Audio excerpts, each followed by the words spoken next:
For this first exercise, we're going to rewrite the question and answer program from the last chapter where we asked the user what was the name of the computer that played on Jeopardy. So let's get started.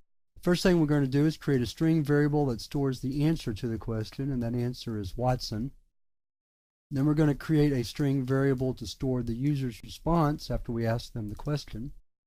Then, because we're only giving them 3 tries, we need a variable to store the number of tries. So we'll have that variable next. Now we begin the loop. So we're going to say while tries is less than or equal to 3.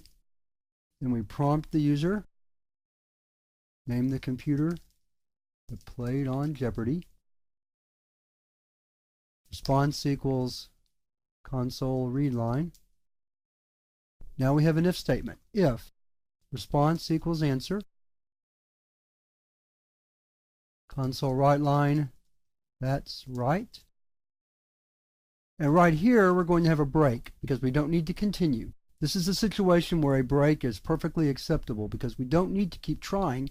The user got the answer correctly and we're ready to stop the program. However, if they didn't get it right and the number of tries is less than 3, then we want to prompt the user, sorry, try again. And then to close off the loop, we need to increment tries by 1 so that our loop will eventually stop. Then at the end of the program, we check to see if the user never answered the question correctly. And if so, we say, sorry, the answer is Watson. And that's the whole program. So from the previous program that we wrote that did this, notice how we've saved quite a bit of space, made the program much easier to read. We don't need a lot of nested if statements. We just need one if-else if inside the loop and then another one at the end. But this program is so much easier to read and a little bit shorter also. So let's test it a little bit. So let's get it right the first time and get that out of the way. So there we go. So now let's try it again. Well, let's say Deep Blue. That's the chess playing program. Sorry, try again. Let's try ENIAC. Sorry, try again. Well, let's just say Bob. Sorry, the answer is Watson. Let's get it right on the second try this time.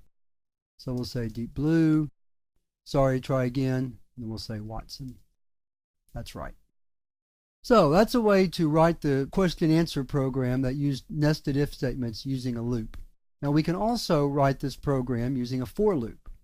So let me show you how to do that real quick. All we need is to replace the while loop. So we'll comment that code out.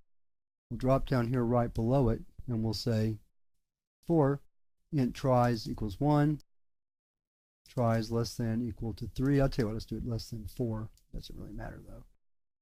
Plus plus tries, console write. Oh, I see. We're getting the error because tries has already been declared, so I just need to comment it out up there. That fixes that problem.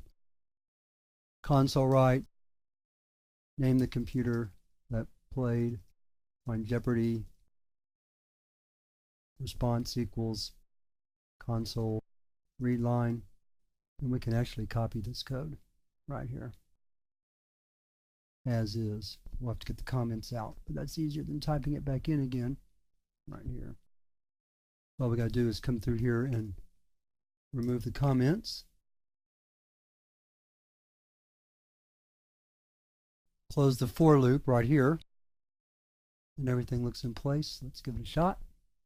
Let's get all 3 attempts wrong. Deep Blue, ENIAC, Bob. There we go. Let's get it right in 2. Deep Blue, Watson. And that's probably good enough to test. So we have 2 different ways to write this program using either a while loop or a for loop. And we also demonstrate in both loops how the break statement can be used to make your program a little bit easier to write, and it's certainly understandable. One of the critiques of the break statement is that it makes your programs harder to understand. But I don't see any problem with following this program using the break statement, and it's definitely the easiest way to write this code.